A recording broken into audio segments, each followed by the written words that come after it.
Hi friends, இன்றைக்கி நம்ம பாஸ்மதி ரைஸில் சிக்கன் பிரியாணி தம்மில் எப்படி செய்கிறதுன்னு பார்க்கலாம். இது பாருங்கள், குழையாமல் நல்லா பொல பொலன்னு வந்திருக்குது. வாங்க பார்க்கலாம் எப்படி செய்யலான்னு. வாங்க பார்க்கலாம். இதுக்கு தேவையான பொருள் என்னெல்லாம்னா, 1/2 kg சிக்கன் நல்லா மஞ்சத்தூள் போட்டு க்ளீன் பண்ணி வச்சுருக்கேன். மீடியம் சைஸ் பல்லாரி 3 நீல வாக்கில் கட் பண்ணி வச்சுருக்கேன். அப்புறம் பொடிசாக நறுக்கின தக்காளி, பச்சை மிளகாய் 4 நீல வாக்கில் கீறி வச்சுருக்குது. கொத்தமல்லியும் புதினாவும் ஒரு கைப்பிடி அளவு நல்லா க்ளீன் பண்ணி வச்சுக்கோங்க. இஞ்சி பூண்டு பேஸ்ட்டு, அதுக்கப்புறம் இந்த பக்கத்தில் தயிர் ஒரு கப்பில் வச்சுருக்கேன். பிரியாணி மசாலா, அப்புறம் நம்ம எண்ணெயில் வணக்கிறதுக்கு தேவையான பிரியாணி ஐட்டம்ஸு எல்லாமே வச்சுருக்கேன். ஸ்டவ்வில் பாத்திரம் வச்சு பாத்திரம் காய்ச்சதுமா தேங்காய் எண்ணெய் 3 ஸ்பூன் ஊற்றிக்கோங்க. நம்ம எந்த அளவுக்கு எண்ணெய் ஊற்றுறோமோ அதே அளவுக்கு நெய் ஊற்றிக்கலாம். இல்லை நெய் அதை விட அதிகமாக இருந்தாலுமே ஃப்ளேவர் நல்லாயிருக்கும்.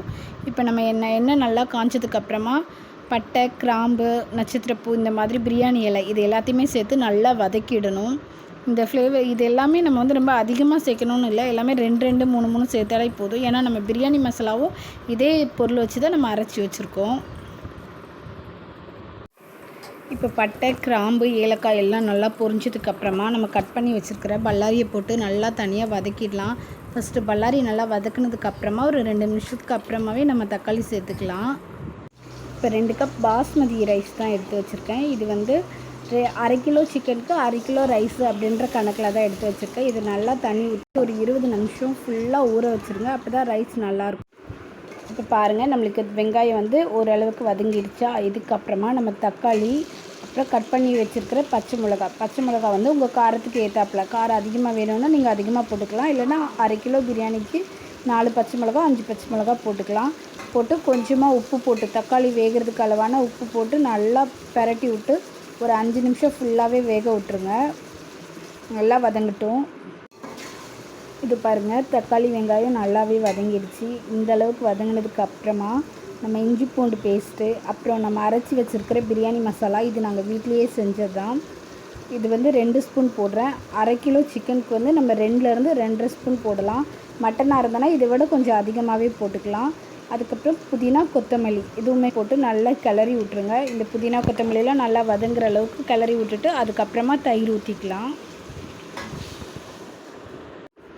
இப்போ தயிர் ஊற்றி இதையும் சேர்த்து நல்லா ஒரு கிளறி விட்டுறலாம். இப்போ பாருங்கள், இதில் சிக்கனுமே நான் போட்டுட்டேன். இதில் நான் கொஞ்சம் 1 ஸ்பூன் சில்லி பவுடர் போட்டிருக்கேன் காரத்துக்கு. உங்களுக்கு காரம் பத்தலைன்னா நீங்கள் இன்னும் அதிகமாகவே போட்டுக்கலாம். இல்லை பச்சை மிளகா காரம் தான் பிடிக்குன்னா நீங்கள் அது மட்டுமே போட்டுக்கலாம். இப்போ பாருங்கள், சிக்கன்லாம் ஓரளவுக்கு பாயில்ட் ஆகி நல்லா அந்த மசாலாலேருந்து ஃபுல்லாக எண்ணெய் திரிஞ்சு வந்திருக்குது. இந்த டைமில் தான் நம்ம தண்ணி ஊற்றணும். நாங்கள் எப்படின்னா தண்ணி ஊற்றுறதுக்கு பதிலாக தேங்காய் பால் ஊற்றி தேங்காய் பால் பிரியாணி செய்வோம். இப்போ நான் தேங்காய் பால் தான் ஊற்றுறேன். 2 கப் பாஸ்மதி ரைஸ் எடுத்தேன். அதுக்கு 4 கப் தண்ணி ஊற்றுறேன். ஏன்னா நம்ம சிக்கன்லாம் இருக்குல்ல, ஸோ அதுக்கு தண்ணி அதிகமாக இருந்தாலும் சரியாக இருக்கும். இப்போ தேங்காய் பால் நல்லா கொதிக்குது பாருங்கள். இப்போ ரைஸ் போட்டுடலாம். இப்போ பாருங்கள், ரைஸ் போட்டதுக்கப்புறமா இந்த மாதிரி தான் இருக்குது. இது ரைஸ் நம்மளுக்கு நல்லாவே வேகணும். இது ஒரு 10 நிமிஷத்துலேயே ஃபுல்லாக வெந்துடும். ஏன்னா பாஸ்மதின்றதுனால நிறைய நேரம் டைம் எடுத்துக்காது. இப்போ ரைஸ் ஃபுல்லாக வெந்ததுக்கப்புறமா தண்ணி ஃபுல்லாக கம்மியாகிடும். நான் உங்களுக்கு காமிக்கிறேன். இங்கே பாருங்கள், இதுதான் நம்மளுக்கு தம் போடுறதுக்கான கரெக்டான பதம். இப்போ பிரியாணி உங்களுக்கு கலர் இல்லாத மாதிரி தெரியுது. இது வீடியோவுக்கு தான் இப்படி தெரியுது. ஆனால் நல்லா டேஸ்ட்டாகவும் இருந்தது, நல்லா கலரிங்காகவும் இருந்தது.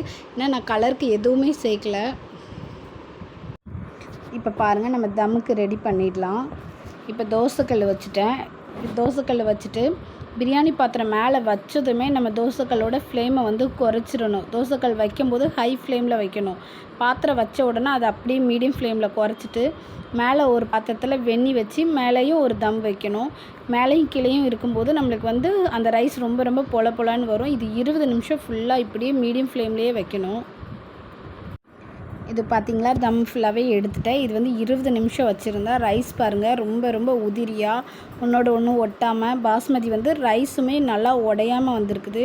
பிரியாணி கலர் இல்லாத மாதிரி இருக்குது. இது வீடியோவில் தான் இப்படி தெரியுது, ஆனால் ரொம்ப நல்லா இருந்தது. அவ்வளோதான் ஃப்ரெண்ட்ஸ். உங்களுக்கு இந்த பிரியாணி ரெசிபி பிடிச்சிருந்தனா நம்ம சேனலை லைக் பண்ணுங்கள், சப்ஸ்கிரைப் பண்ணி வச்சுக்கோங்க. அப்போ தான் நான் போடுற வீடியோஸ் அடுத்தடுத்து வரும்.